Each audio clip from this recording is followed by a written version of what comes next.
Cuma kuning ini aku ngambil mau marah.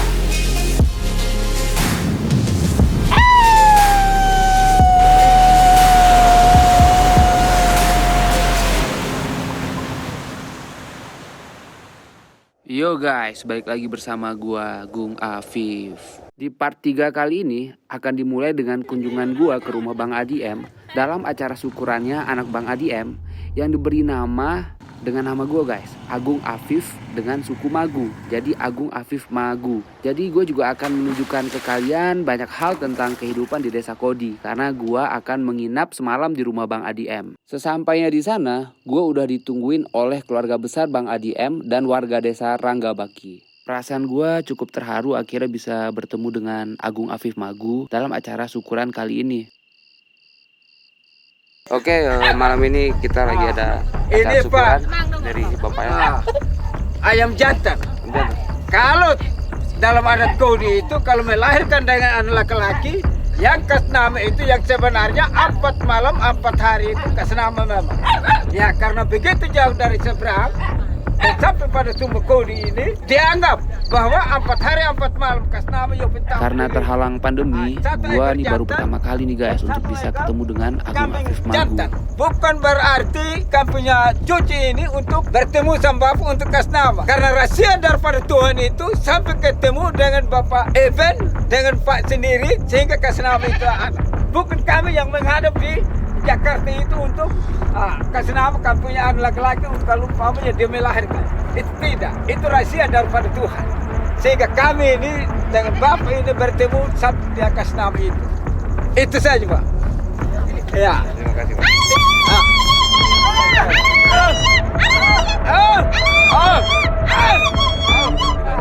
Setelah itu dilakukan pemotongan terhadap ayam dan kambing yang telah diserahkan tadi.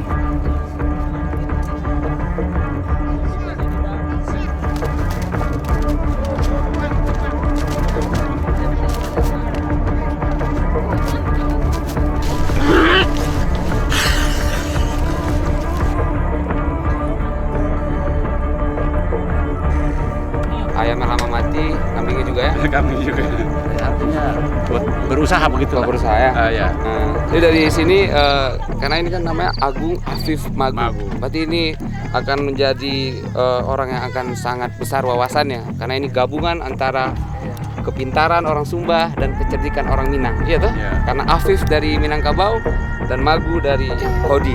Ya, semoga ya Bapak kita punya tali silaturahmi bisa selalu terjaga. Amin. Amin. Ya, akhirnya bisa ketemu lah. Nah terakhir kali di 2 tahun yang lalu kalau nggak salah ya. Masih Mama Eben hamil 8 bulan ya Mama Eben ya. Padahal kita bercanda-bercanda ya Bang ya. Ini Bapak Eben langsung bilang, ini Bang Agung, kalau seandainya anaknya cowok saya kasih nama Agung Afif, kalau anaknya cewek saya kasih nama Ratu gitu. Jadi begitulah, saya juga tersentuh dengan persahabatan yang kita udah jalin begitu. Ya tapi ya itu, semoga juga Agung Afif Magu bisa kedepannya makin sehat. Mau ulang tahun kedua, ya dengan itu juga kita mau potong kambing ya, sebagai apa itu Bang? Coba Bang jelasin. Biasanya kita namain anak Bang, kita harus potong kambing deh sama ayam jantan 1 ekor. Soalnya kode helde mengalih kuku begitu. Artinya generasi baru, pengganti begitu. Jadi dirayakan biasanya dengan makan sama-sama gitu Iya. ya. Tadi saya cukup tertarik Pak. Jadi kalau di Kodi ya, di sini apa ya? Bisa dikasih nama ya, anak ya. Kalau seandainya anaknya nggak suka dengan namanya, biasa pas disusui dia nangis ya. Dia tidak isap susu, ya. dia tidak pipis, tidak BAB, lalu dia nangis terus begitu. Ya. Dan bisa-bisa dia sakit. Parang, terus kain adat itu gimana Bang sejarahnya? Setiap orang sering bawa parang kemana-mana ya. Macam ini parang ini Pak. Ini kan ulu gading. Ya.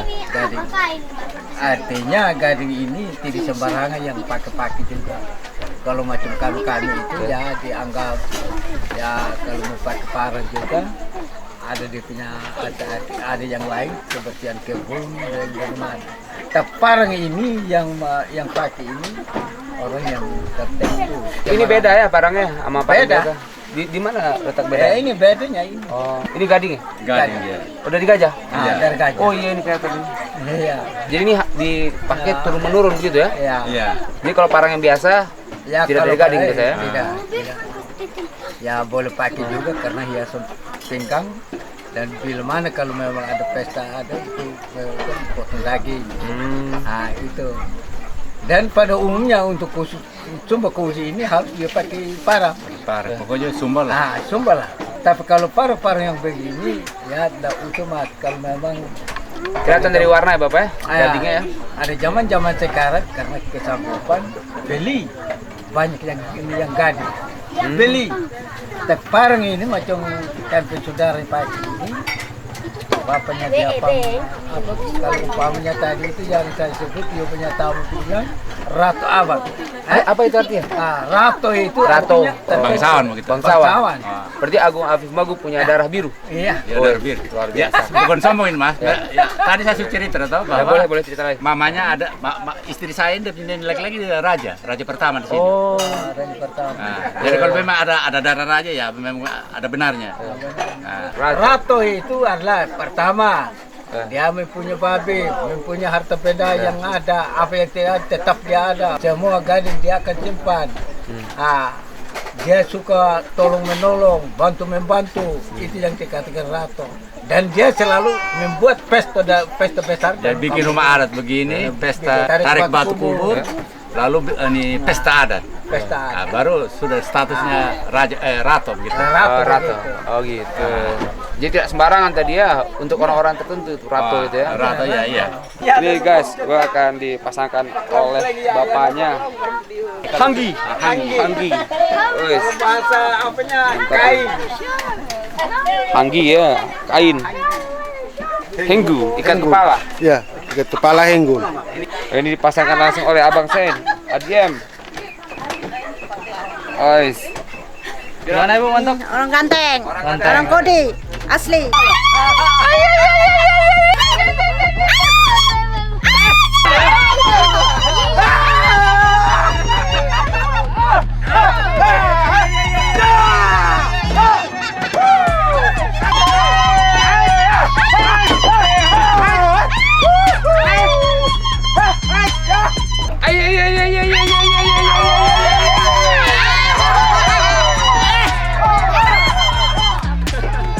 Jadi ini apa Bang Adiar? Ini lambang kebahagiaan malam ini ya. Kami itu datang ke satu tempat itu daerahnya namanya Kodi. Di salah satu saudara kami yang bernama Adi Magu. Nah, anaknya Adi Magu itu diganti oleh namanya Bang Agung. Jadi yang kecil ini Agung Afif Magu Junior.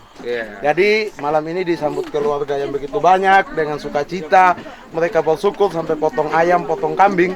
Itu karena dari rasa syukur mereka. Karena sebuah nama itu tidak akan pernah hilang dari sejarah. Karena dilahir dengan nama, muda dengan nama, tua dengan nama, mati pun masih tetap ada nama gitu. Rasa syukur, rasa bangga senang mereka tuh dari bapak, mama, termasuk bapak Eben, mama Eben menyambut yang mewariskan namanya dengan ikhlas.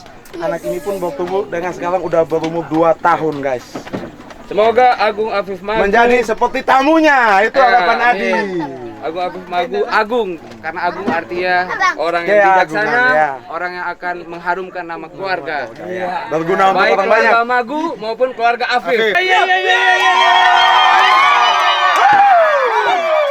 Dan malam ini pun dilanjutkan dengan bincang-bincang dan makan bersama keluarga besar Bang Adi M dan warga desa Ranggabaki. Oke, malam ini kita makan bersama. Ini dari kambing dan ayam tadi yang udah dipotong. Kita akan nikmatin bersama. Ayo, bapak-bapak, kita makan sama-sama.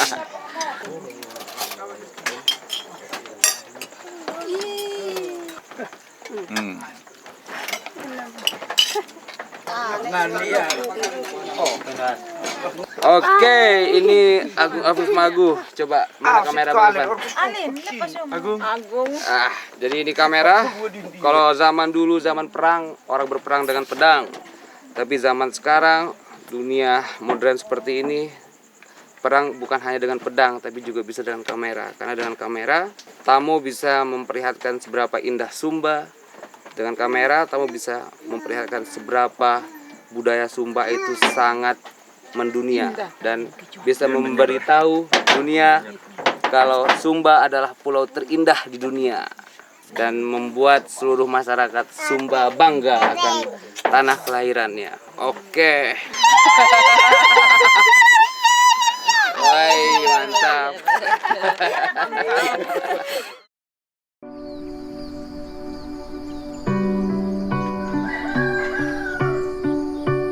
Oke, selamat pagi guys. Jadi ini gue lagi di rumahnya Bang Adi M nih. Habis dari semalam acara Mbayong, Agung Afif Magu. Jadi Agung Afif Magu itu disebut siapa ya? Gue bisa panggil dia berarti tamu karena namanya sama. Jadi panggilan di Sumba itu kalau ada orang panggil tamu berarti namanya sama. Jadi pagi ini kita coba ngobrol-ngobrol dulu nih. Oke, di sini enak banget nih ngeteh. Enak sekali bapaknya di sini ya, tenang ya. Saya pagi-pagi itu cuma dengar suara ombak sama itik lagi berantem kayak. Tapi itik berantemnya kedengarannya itu kayak damai gitu. Jadi guys, ini lagi di rumah Bang Adi M nih. Di Desa Ranggabaki. Ini ada Bang Adi M di sini. Lagi habis syuting tadi ya Bang? Iya Bang. Oke. Ini ada mamanya Bang Adi M juga sama bapaknya Bang Adi M. Gimana Bapak ini? Aduh, saya penasaran nih Bapak by the way. Kalau rumah adat kayak gini, ini gimana Bapak sejarahnya? Ini kan ada batu. Ini gimana nih? Ada yang batu, ada yang enggak ya? Iya. Jadi batu kan ya dia alamiah. Makanya kita tidak rombak ini. Kita mau pukul ya biarkan aja dia natural gitu. Ya namanya juga ini kampung adat ya. Menyangkut ini rumah diberi nama Vanuatu yang dalam bahasa Indonesia itu artinya dia ada di atas batu. Jadi ini batu tidak dibawa dari luar ya? Iya, Memang awal memang kayak gini ada batu-batu. Seperti ini. Baru dibangun rumah. Bangun rumah. Berapa lama ini proses pembangunannya Bapak? Ini biasanya ini paling lama ini 3 bulan. Artinya mulai dari tapi kalau menyangkut persiapan bahannya memang agak lama. Bahannya dari gimana nih Bapak? Ada jati juga saya lihat ya? Ya ada jati, Nangka juga? nangka juga ada, kayu kadimbil juga ada. Berarti yang bangun gotong royong? Keluarga? Gotong royong, keluarga. Tapi ada tukang dari luar. Artinya sebagai penanggung jawab dia. Berarti rumah ini rumah dari keturunan satu bapak ya? Ya satu bapak. Oh, Kami yang satu bapak patungan. oh gitu. Patungan sudah yang satu bapak. Kami Berarti satu bapak itu ada berapa anak kalau boleh tahu? Kalau 8 kami. 8 tapi anak laki-laki 6.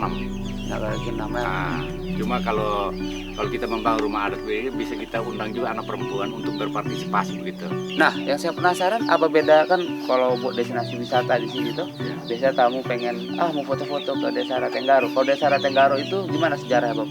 Kalau Tenggara itu Kenapa dibangun di pantai? ya mereka waktu itu kan memilih di sana ya. Kan mereka punya tanah. Ini kita bikin kampung ini kan kita punya tanah. Dari toh. sini. Oh gitu. Jadi beda suku kan? Ya. Saya bilang. Masing-masing punya tanah tuh ada Oh. batas-batasnya. Yang saya lihat kan kadang-kadang kayak di beberapa wilayah ya, desa adat itu kadang-kadang sudah ada pakai beton, ada pakai keramik, tapi masih ada dicampur unsur-unsur adat ya toh. Tapi Iya. di sini saya lihat ini masih sangat-sangat memegang teguh unsur dari ciri khas adat. Pondasinya gimana Bapak? Kalau apa sepatunya tuh kita masih cor.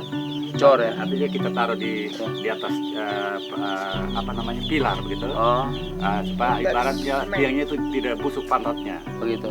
Tapi di atasnya ini memang dipertahankan seperti dulu kala ya. Iya. Berarti kalau seandainya ada yang mau bangun di sini rumah adat kayak ini tapi dalam bentuk yang semen gitu, yang pakai genteng itu nggak boleh tuh. Ya itu kalau untuk pakai genteng memang tidak bisa sama sekali. Kalau atapnya ini harus alang. Sementara kalau misalnya kita mau cor tiangnya itu harus lewat kesepakatan warga kampung. Kalau ada warga kampung yang komplain tidak bisa juga. Nah, berarti kita tetap pertahankan ya tiangnya itu kayu. Karena ini kampung bersama toh. Kampung bersama ya. Ya. Jadi biasanya ini satu rumah ini juga ada di bawahnya bisa muat ya. Saya lihat tadi ada kuda. Ada kuda. Bisa muat kuda di bawah ini. Berarti berapa meter tingginya? Sini tingginya sekitar 175. Oh. 175, 180. Berarti sini ada berapa rumah ini Bapak total? Kalau ini rumah yang sudah dibangun ini ada 8, yang belum dibangun ada 7. Bapak, ada satu hal yang saya sangat tertarik melihat di sini ada kuburan-kuburan yang sepertinya megah gitu kan. Ada keramiknya. Ini kalau boleh tahu gimana ini Bapak? Boleh kita kesana sambil ngobrol-ngobrol sedikit? Oke, di belakang gue nih ada beberapa kuburan yang gue cukup penasaran nih di saat rumah adatnya itu kayak dari kayu, nggak ada keramik, tapi kuburan itu kelihatannya kayak mewah gitu, ada keramiknya, terus terlihat sangat-sangat modern gitu. Nah, ini gue mau nanya nih, wah ini ada Samuel Daramagu juga ya? Ya. Bang Adi M itu namanya Samuel Adi Magu ya? Ya, itu tamunya Bapak. Oh gitu. Oh, tamunya Bapak. Dia Samuel Daramagu juga. Jadi Bapak, ini kenapa pertanyaan saya nih, kuburnya diletakkan di depan rumah? Kan biasanya kalau di orang-orang di luar sana kuburan dijauhkan dari rumah tuh, di Iya. tempat pemakaman umum gitu. Ini kenapa di depan rumah? Jadi ini kuburnya Bapak. Ini berdasar keinginan Bapak, kuburnya taruh di sini. Jadi isi kubur ini baru Papa dengan Mama aja. Biasanya bisa isi berapa orang? Ini yang bisa masuk. Kalau kami anaknya tidak bisa. Kalau cucunya macam Adi bisa. Bapak Eben bisa masuk. Maaf, jenazahnya di sini apa di dalam tanah? Enggak, disimpan aja. Berarti posisinya tidak dalam tanah. Tidak. Jadi ditutup kayak gini biar Ini belakang kan tidak masuk ya. Tidak masuk kan? Jadi suatu saat kalau ada upacara yang penting itu bisa kita lihat mukanya masih. Tidak bisa lagi dibuka kecuali kalau ada yang meninggal dan dia bisa masuk di sini, Oh, bisa gitu. diisi di sini. Kalau misalnya ada yang meninggal, Odin diisi lagi dari keturunan. Keturunan papa saya. Oh. Tapi kalau anak-anaknya tidak bisa gabung dengan orang tuanya, kecuali cucunya. Bapak Eben bisa. Oh, berarti Bapak tidak boleh di sini. Kalau saya tidak bisa, Bapak Eben bisa ya? bisa. Jadi by the way Bapak Eben ini artinya Bang Adi M ini. Jadi bapaknya dari band, nama anak Bang Adi M band, jadi dipanggil Bapak Eben. Ini Bapak Eben. Nah ini Bapak Eben, ini tim Indonesia juara nih di Kodi. Ini Bang Adi M. Bang Adi M, satu pesan saya, jangan cepat-cepat masuk sini. Siapa? Perjuangan masih panjang. Soalnya namanya sudah ada, Bang. Udah ada Samuel soalnya. Saya tahu ini. Jadi nama abang sama dengan nama kakek. Iya. Di tahunnya ada Bapak ya, 1926. 1926 lahirin. Sebelum kemerdekaan Indonesia. Iya, Bang. Kenapa kuburan dikasih keramik kayak gini? Itu lambang apa ya Bapak? Kadang-kadang kan kuburan rata-rata orang itu kayak si salib udah selesai gitu kan. Ya. Kalau ini kenapa bikin besar kayak bangunan gitu? Jadi ini kan artinya keinginan papa dengan mama itu agar kuburnya itu ditaruh keramik. Oh gitu. Karena kita sudah beragama tidak terikat lagi dengan adat yang budaya yang sini yang harus tarik batu apa segala macam. Memang waktu papa masih hidup pernah tarik batu untuk kakeknya. Batu itu ada di luar itu yang tarik kubur kakeknya. Kalau kubur leluhur kami yang Ratu Muda ini di sini. Rato itu orang yang makmur ya? Ya, Orang yang kaya? yang kaya bangsawan. Bangsawan? Iya. Berarti bisa dibilang Bang Adi ini keturunan bangsawan? Iya. Woi, raja ini. Saudara saya ini ternyata ada darah biru ya. Coba kita Merah, Bang. kenapa naik ada darah? Rato Muda. Ratu Muda. Jadi raja dulu. Ini Ratu Muda adalah dia punya saudara satu namanya Ratu Raya. Dia yang kakak. Ratu Raya yang adik, Ratu Muda yang kakak sulung. ya. Jadi ini kuburan zaman dulu tuh kayak gini Iya, sebenarnya. yang belum ada keramik. Ini tidak ada pintunya ini, Bang. Ada pintu ya. Ada lubangnya. Ya. Jadi kalau mau isi jenazah ini diangkat. Diangkat sama-sama. Diangkat. Wah, berat ini. Jadi gitu guys, jenazah itu terletak di sini. Ada di dalam. Tadi muat Bapak, ini kayak tidak terlalu besar. Hah? Ini kan Kalau tidur ini. di lubang ini batu ini. Ini tidak ada pintu ini. Ini kira-kira lubangnya sampai sini aja, Bang. Kenapa harus dipakai batu gini? Apa maksud tujuan? Ini Kenapa kan nggak kayu gitu? Ini kan dulu mereka masih tarik batu dulu. Tarik batu. Belum ada semen apa Oh, belum ada semen. belum Oh, ini ada. batu ya berarti. Iya, Berarti cukup mahal ya untuk Mahal ini. proses kayak gini. mahal ini. Jadi ini lebih mahal dari ini. Jelas lebih mahal ini. Oh, jadi ini yang batu ini guys, ini lebih mahal dari kuburan yang berbentuk keramik. Karena ini benar-benar diangkat oleh manusia dan dibentuk oleh manusia dan ini batu full ya. Ini angkat ini, Pak. Ini satu batu ini berarti. Ya, satu batu. Di mana ambil Bapak? Ambil di seberang sana.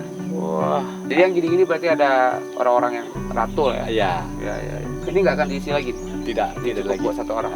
Cukup dengan istrinya. Ini batu apa ini Bapak?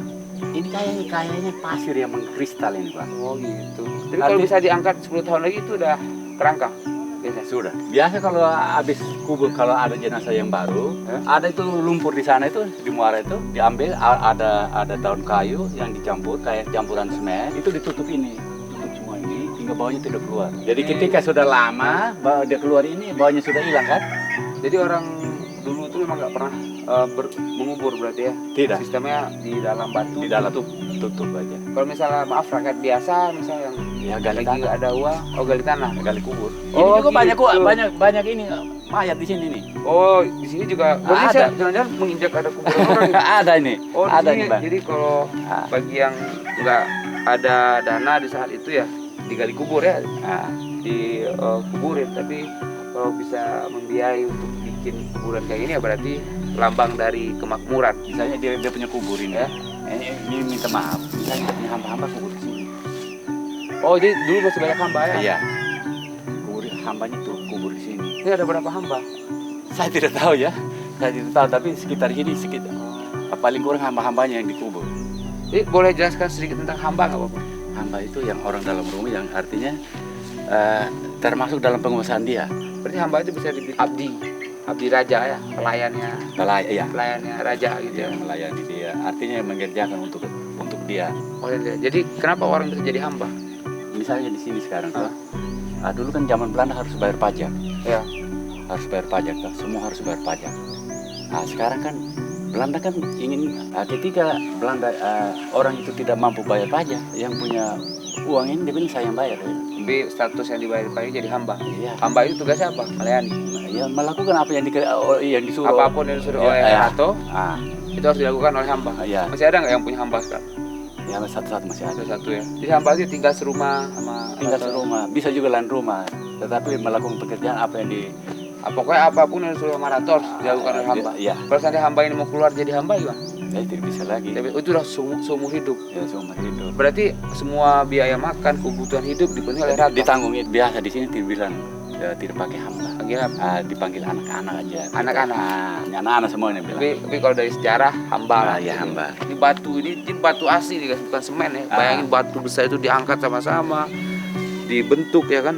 Berapa itu biaya pasti mahal sekali ya. Iya. Kalau boleh tahu ini kira-kira berapa nih menghabiskan Saya dana? tidak tahu ini Mak. Mungkin bisa 500 juta lebih ya. Ya saya kurang tahu kan dulu artinya pakai ternak. Harganya itu pakai ternak. Ini berapa ternak kira-kira Bapak? Saya tidak tahu karena ini sudah berapa gilir ini Ini Pak. tahun berapa ini kira-kira? Sudah berapa gilir? Saya tidak tahu juga.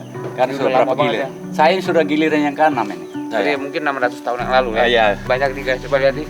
Berarti banyak beberapa rumah di sini ya Bapak ya. Ya. Ini rumah apa namanya Bapak berarti? Ini Umat Along namanya. Umat Along. Artinya? Umat Along. Umat Along artinya dulu kan ini rumah pertama di kampung ini, rumah induk ini. Oh, ini rumah induk. Rumah induk. Kenapa itu ada kerbau-kerbau begitu? Ada kerbau. Nah, ini waktu pesta, biasa ya kalau pesta kan tanduknya dikeluarkan, lalu diikat di sini. Kayak di Toraja nggak? Makin panjang dia punya tanduk, makin mahal. Ya, seperti itu juga.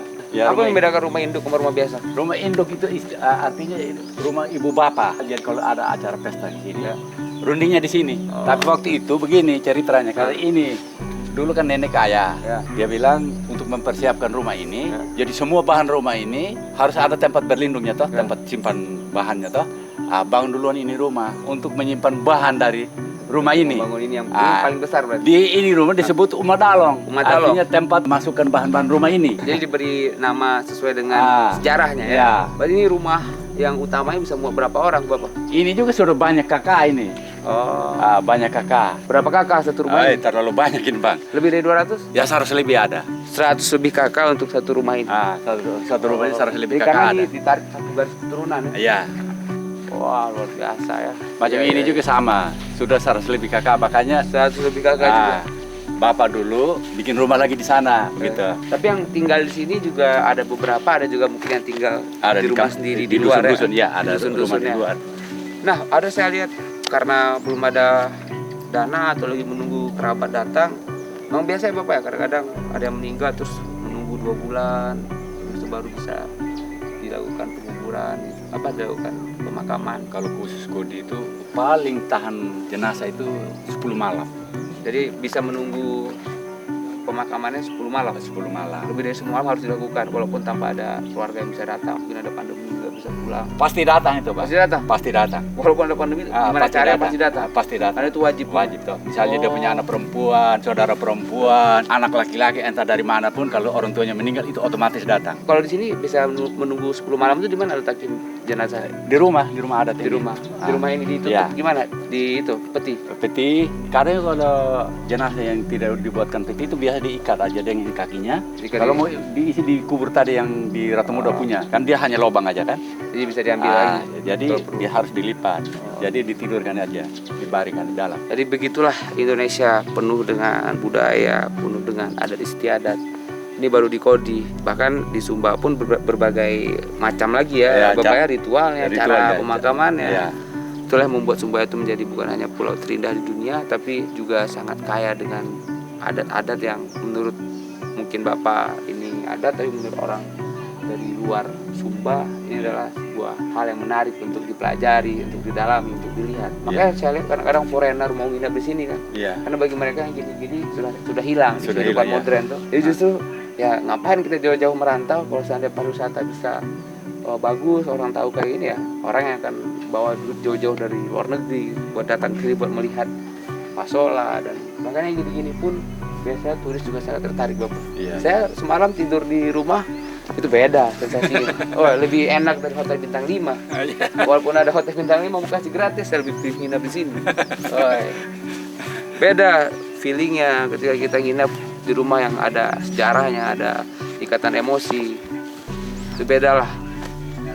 Dan nggak ada hotel yang di bawahnya ada itik, ada ayam, ada kambing. Jadi ada kuda.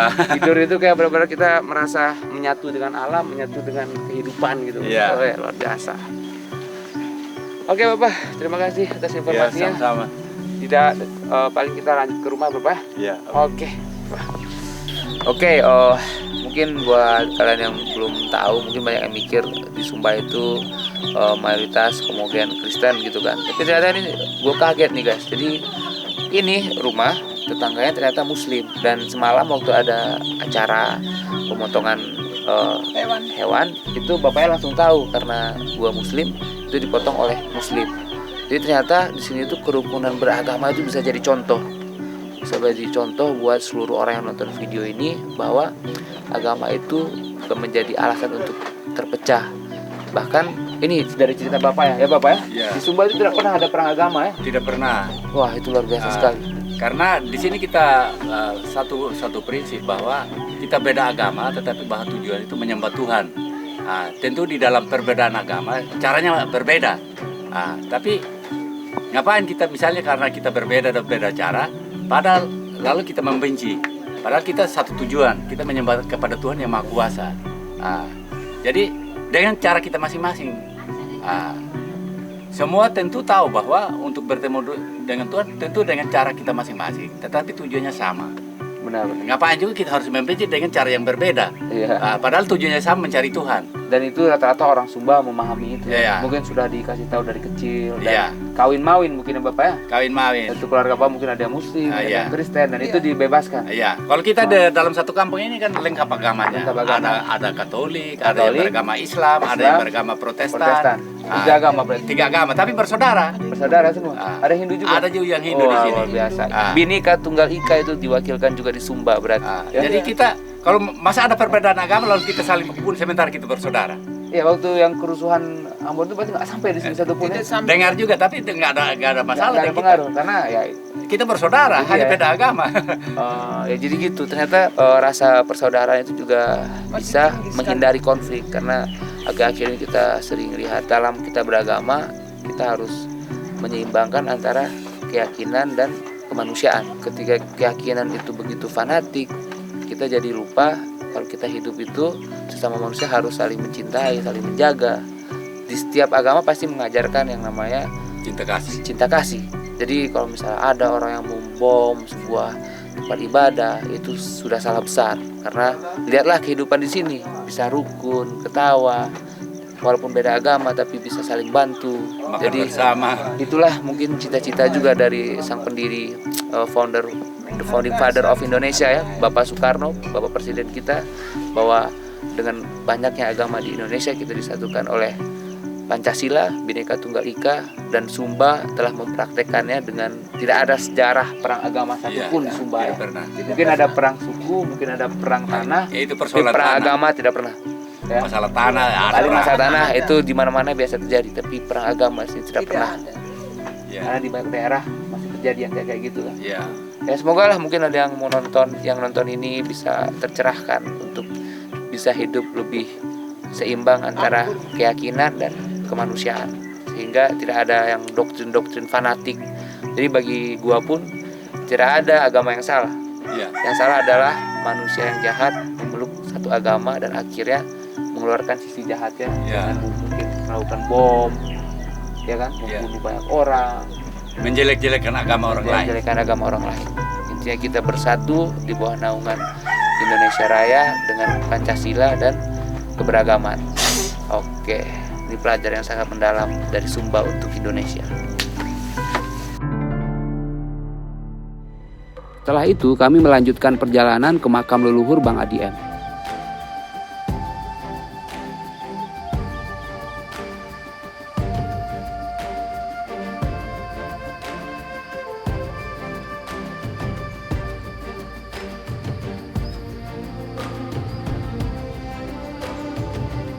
Ambo, iking, dandal mambo king penuruk nang.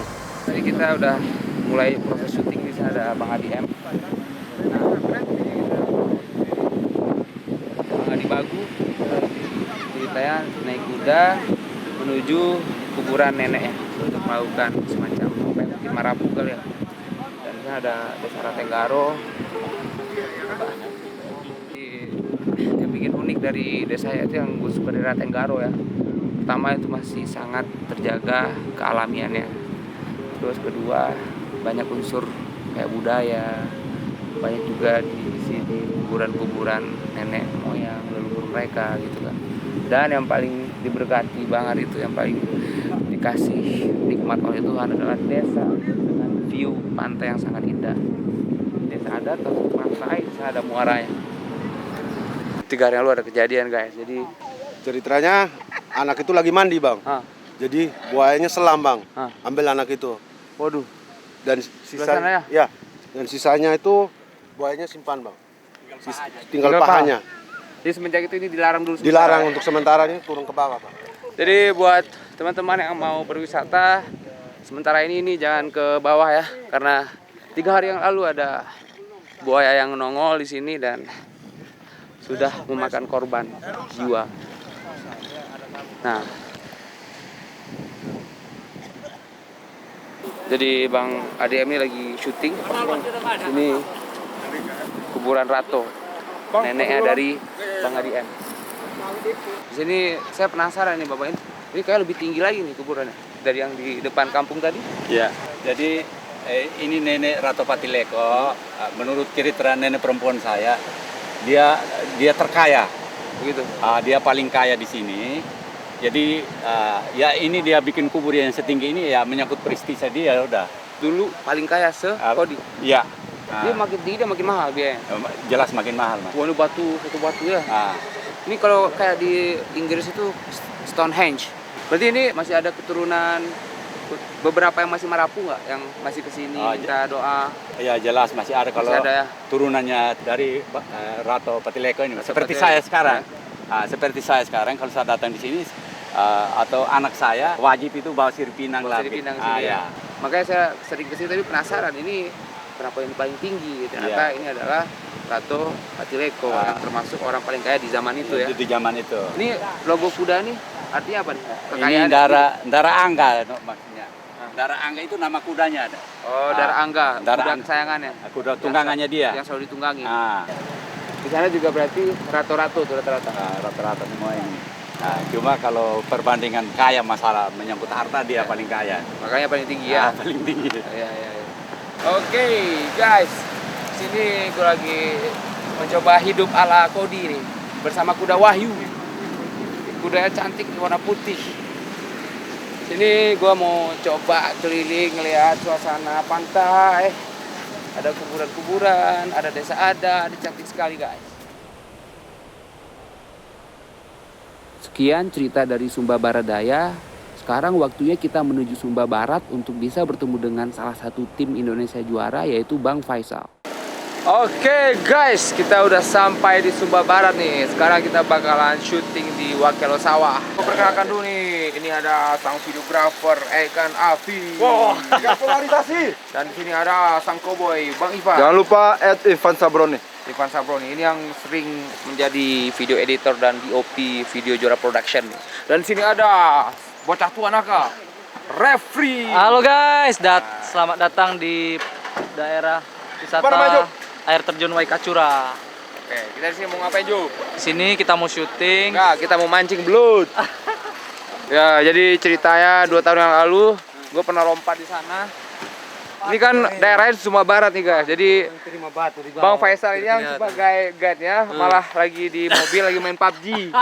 Habis itu gua sama beberapa tim ke sana karena nggak ada yang tahu daerah, ngelihat airnya debitnya tinggi, kiranya dalam kan. Pas lompat ternyata ada batu. Ini masih ada jejak. Di sini kita pengen liatin selain keindahan Wakelo Sawah ya, kita pengen liatin Ustadz ganti baju juga nih. Wah, lagi ganti baju nih. Kita bikin scene apa ini? Kita lagi ada mau bikin tasawuf di air terjun dan persawahan. Air terjun Waikacura letaknya apa di maknanya, ya maknanya di Wakelo Sawah. Jadi makna dari tasawuf sekarang ini apa ini di alam ini? kita memaknai artinya bahwa ciptaan yang maha kuasa ini luar biasa begitu kan. Ini merupakan salah satu tanda-tanda kebesaran ilahi gitu kan. Ya, dengan melihat keindahan ciptaan Tuhan kita jadi ingat kebesaran Allah gitu ya. Allah, ya, Oke, ini ada anak-anak bimbingan Ustadz ya. Sip. Jadi kemana nih kita lewat ya Ustadz? Nanti kita lewat sana. Sana. Oh ya ada Ustadz juga dengan abang siapa bang? Saya dengan Abdul Majid. Bang Abdul Majid. Oke, kita ke sana Ustadz? Ya, kita ke sana.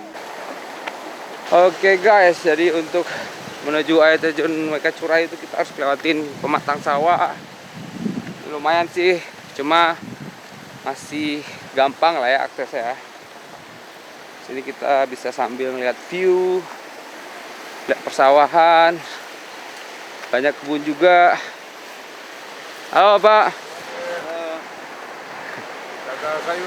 Ya Pak. Oke guys, ya ini udah mulai kelihatan indah. Nanti gue bakal liatin seberapa indah air terjunnya guys. Air terjun di tengah-tengah sawah. Dan sawah itu kayak strukturnya tuh, konturnya bagus banget. Ibaratkan di tengah-tengah ubud tuh ada air terjunnya gitu.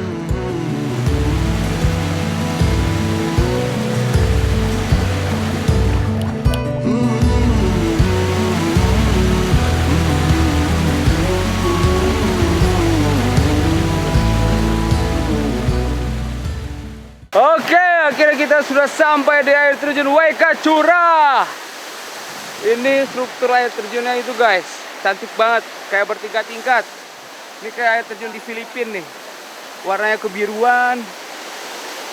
Dan yang bikin epic banget itu dikelilingi oleh sawah-sawah. Jadi buat sampai ke sini kalian perlu trekking hampir 15 menit. Disarankan pakai kayak sendal gunung gitu. Karena kita ngelewatin pematang sawah, terus kadang-kadang ada lumpur. Tapi so far sih termasuk gampang ya untuk akses ke sini. Dan pas udah nyampe sini tuh wajib banget buat coba berenang. Karena airnya tuh guys, coba lihat. Waduh, cantik banget. Oke guys, sekarang kita akan syuting nih. Ustadz di sini udah di set, bakalan ngelewatin sana. Tuh lagi pada nyebrang kan. Ini Jupri udah standby dengan lensa tele. Jadi kita ingin ngeliatin kehidupan Ustadz Faisal sehari-hari yang biasanya ada ngajar ngaji, tasawuf bersama pemuda-pemuda di Sumba Barat. Di sini kita ingin memadukannya dengan keindahan alam Sumba Barat.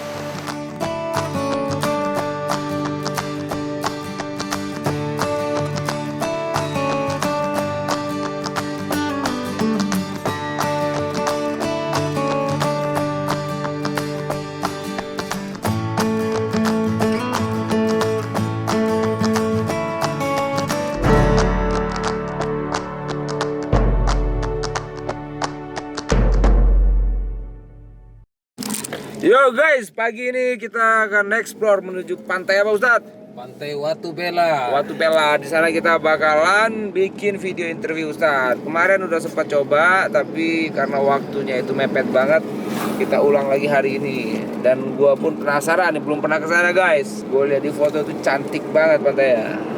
Oke, di sini kita udah jam 6:15 nih, pas banget waktu sunrise di Sumba. Bentar ya, kita tunggu lewatin bukit ini. Gue bakal liatin ada sunrise yang indah guys.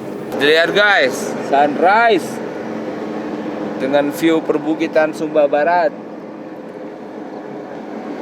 Coba dilihat guys, banyak pohon-pohon, hutan rimba. Di sini juga banyak hutan bakau.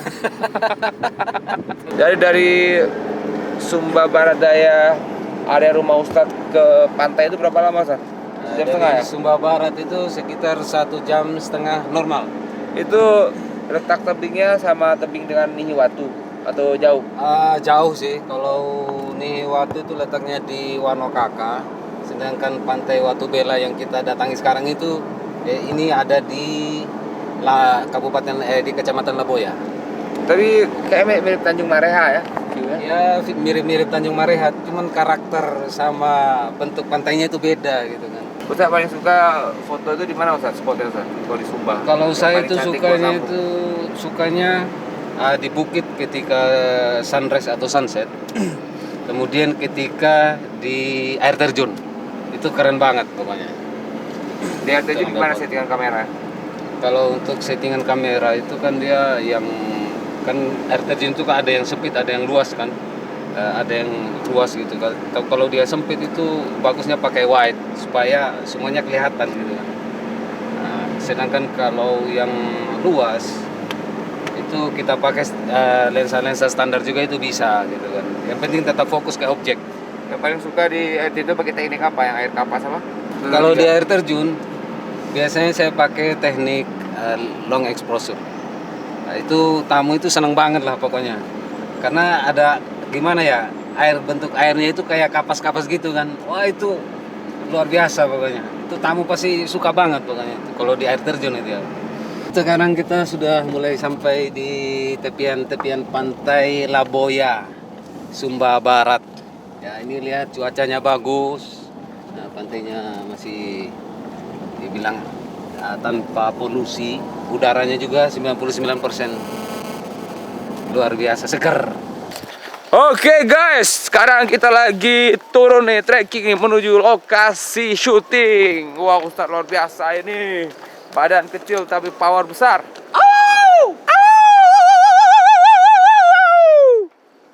Wede, jadi ceritanya nih guys.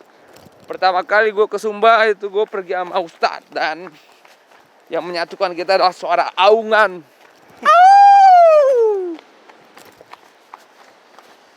Dan setelah 5 tahun setelah itu kita explore lagi nih guys. Ini gue pertama kali nih ke pantai Watu Bela ini, kata Ustadz spotnya cantik ini.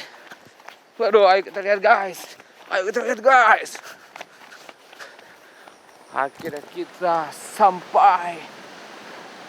Ternyata aduh sayang banget guys. Sampahnya banyak banget guys. Ini mohon ya bagian kesini sampah dibawa pulang tuh. Padahal tempatnya itu cantik banget. Indah banget guys. Wah. Coba guys, dari sana guys. Waduh. Wih, cantik banget guys. Wih, ini hidden paradise-nya Sumba Barat. Watu Bela.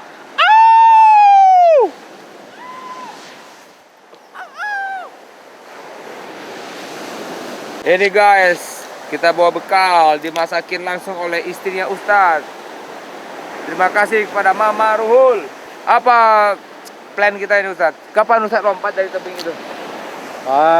Kalau tebingnya tidak bisa sih lompat di situ, kecuali airnya pasang di sana. Refri kan ulang tahun, kita kan ada tradisi untuk melempar orang. Refri aja kita lempar Ustadz. Bisa. Kita udah merah ini guys. Gimana Ajuk? Guys, ya. Berani berenang nggak kalau Ajuk? Tidak guys, saya tidak berani berenang guys. 10 juta berani nggak? Tidak guys. Kenapa? Karena saya takut guys. Takut melihat ombaknya guys. Oh abang lah. Bro ya, lompat ya? Ya. 10 juta kan? 10 juta berenang sana. Oke. Tapi nggak ada asuransi ya. Kalau misalnya terjadi apa-apa ya tanggung jawab sendiri. Oke. Aduh, enak banget nih guys. Bawa terpal ya kan, ada payung, neduh kayak gini, ini enak banget tidur nih. Kebetulan kita bangun jam 5 pagi. Sana udah set up buat syutingnya. Ada Ega di sana lagi set up apa bro? Set up kamera. Oh, Ustadz ini sana. Oke, kita mulai proses syuting nih. Di sini Ustadz udah duduk dengan background tebing, pantai dan ada ombak-ombak juga, keren lah pokoknya. Maksudnya yang putih aja. Ustadz, yang benar ya wawancara ya. Kalau wawancara benar kita langsung minum air kelapa. Oke. Tes 1 2 3. Sound gimana? Aman? Oke, mantap. Oke, jadi dalam proses pembuatan video interview yang di alam kayak gini, kita tuh punya banyak elemen suara ya, ada ombak ya kan, makanya itu penting banget kita punya sound mic yang oke banget sehingga suara dari orang yang diinterview suaranya itu jelas. Nah kita itu udah pasang mic di Ustadz tuh, bisa lihat guys di sana itu di balik janggutnya udah ada mic, jadi suara Ustadz tuh lebih jelas. Kamera Oke guys, rolling. kita mulai interview ya. Siap Ustadz? Kasih relax dulu. Nah itu ciri khas kita di saat menemukan tempat-tempat baru dan perjuangan kita. Nah, jadi biar dari sisi pernafasan, vibe Ustadz itu dalam tahap lagi berjuang, jadi orang bisa ngerasain emosi ya juga. Gitu guys, trik dari Juara Production by Agung Afif. Kabupaten Sumba Barat, Pulau Sumba, Nusa Tenggara Timur. Yo, udah 2 jam interview nih, makin panas. Ada yang kepanggang. Gimana Ustadz? Masih fokus toh? Ah, sip.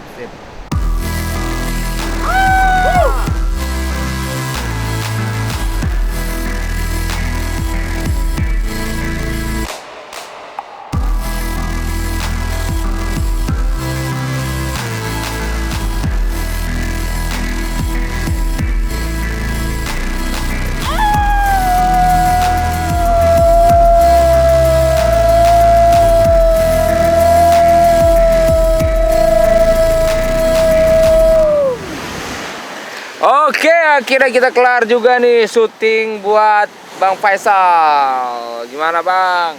Mantap. Tadi Wah, AU luar ya keras biasa. banget tuh, aduh ujung AU tebing. pakai AU, memang beda ya. Di sana. Jadi apa sejarah AU ini? Hah? Sejarah AU itu sebenarnya untuk membuat kita itu semangat gitu kan. Jadi ketika kita agak sedikit letih, lelah, begitu dengar AU kayak terbakar gitu loh. Jadi AU itu dulu kita pakai untuk pertama kali mengekspor Sumba sama Fatur sama Bang Faisal sama Bang Adi R. Sampai di tempat yang indah gitu kan kita itu seakan-akan kita menyatu banget dengan alam dan membuat mood kita naik guys, dan mengingatkan kita akan sejarah terbangunnya Indonesia Juara di Sumba. Oke, sekarang ini kita makan dulu Ustaz. Ini itu yang masak kah? Ya, iya. Weh, ini guys kalau cari istri itu kayak Ustadz, kita berangkat jam 5 pagi udah dimasakin bekal. Waduh mantap nih guys. Tuh makan Job. Dengan view yang seperti ini ya. Makan yang luar biasa. Oke, ditunggu videonya guys. Goodbye.